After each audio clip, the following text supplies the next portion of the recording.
Most of us got our start on a big box bike, and although most of the offerings leave a lot to be desired, there are a few promising beginner bikes that can give a foundation to a young mountain biker or even beginning adult mountain bikers.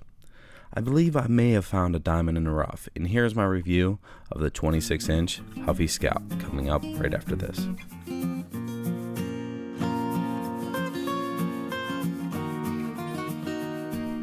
Bikes, as we all know, can be downright painfully to look at when we see the prices, especially with bikes like dirt jumpers.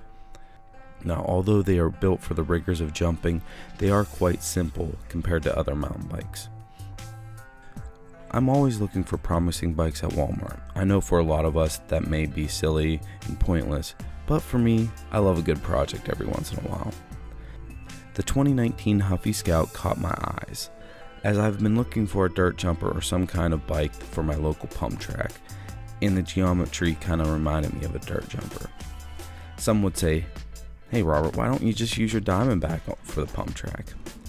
And I'll say this one thing, when you're going around a track with tubeless tires and you weigh as much as I do, and burp out air in the middle of a berm, it's a very scary experience.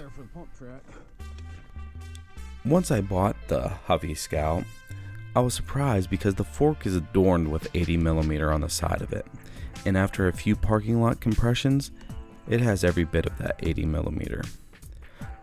I will say the bike is extremely heavy. The frame and the cranks and a few other things are made out of steel. Usually I love steel frames, but this isn't chromo, so it is rather heavy. The graphics on the bike are all stickers, which on the wheel were pre-peeling from the store, so I proceeded to peel them off with the help of my buddy. A lot of you may have noticed what looks like a tapered head tube on the Scout. It does taper because I pulled the fork and checked it to see if it truly was tapered, and it is. However, it has a straight steerer headset in it. With all that being said, I'm not sure if a tapered headset will fit, as I don't have one to test.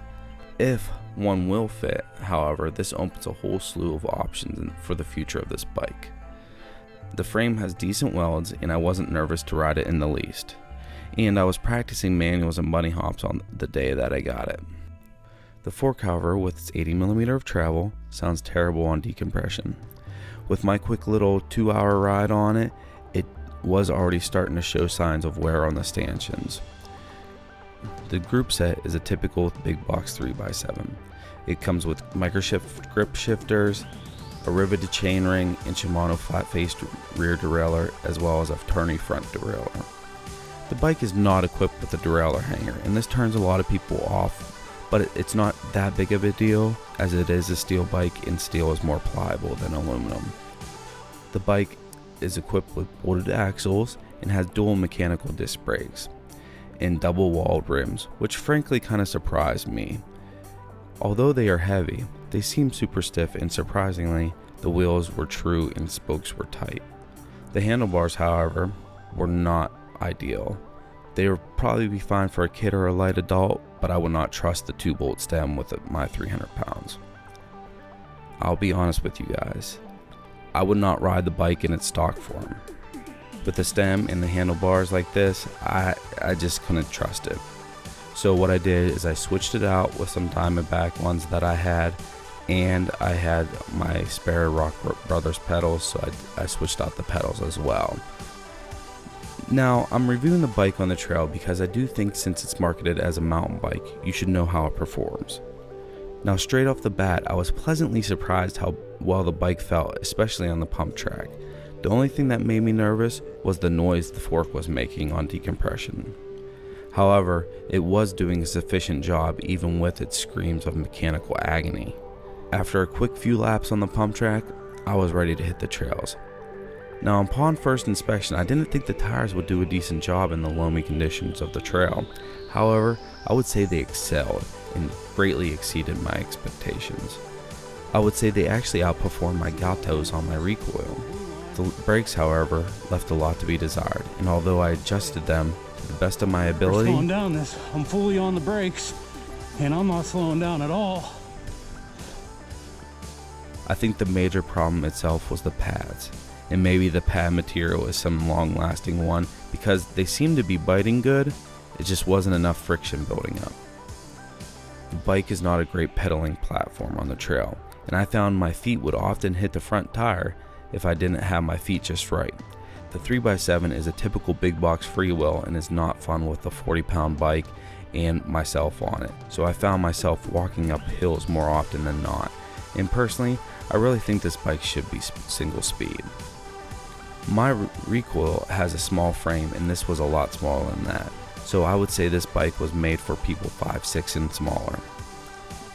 Going down the Black Diamond Jump Trail at my park was scary because the brakes and the fork, I just couldn't hit it with any significant speed. Now, although I mentioned a lot of things that were wrong with the bike, I did have a lot of fun with it. I think the bike is a great starting point for a young kid to get the feel of a bigger wheel bike. It's also a great bike for just cruising around the park on. It has surprisingly good trail prowess with the stock fork, and the fork actually does a great job of smoothing out the trail, even though the sound coming from it is terrible. I'm actually very surprised with the bike's capabilities, and kind of stoked that Huffy came out with something like this, that has this type of geometry. I do think that Huffy missed the mark, however. If they would have gave this bike a better stem and some handlebars, maybe a single speed setup, I really think this thing would be amazing. I realize why they didn't, however. I think for the price of the bike, it's not a bad deal whatsoever. I would choose this one over any other ones in the $140 price range. I hope this is a sign of things to come with big box bikes, because I really enjoyed my time out on the Huffy. And although this was probably its last single track ride, it worked just fine. All we can ever ask for when being out on the trail is to have fun, and for our ride to bring a smile to our face, and the Huffy did just that. It made me think of the days as a kid riding down the street and seeing who had all the Huffies in their yard, and how that was the house to go to. Good job, Huffy, for bringing that nostalgia back in me. This won't be the last time we see the Huffy, however, and I have some fun plans for it, obviously. And although the trail days are over, I do believe it will become one of my quick go-to bikes when I want a quick ride in. Make sure you also follow my social media, as you will get to see previews of the future of this build. And if you're a patron, you'll get to see behind the scenes and early access to my content. But I hope you enjoyed my review, and if you did, make sure you hit that like and subscribe, and that way you can see what becomes of the Huffy. And remember, it's not about the lemons life gives you, it's about the lemonade that you make with it.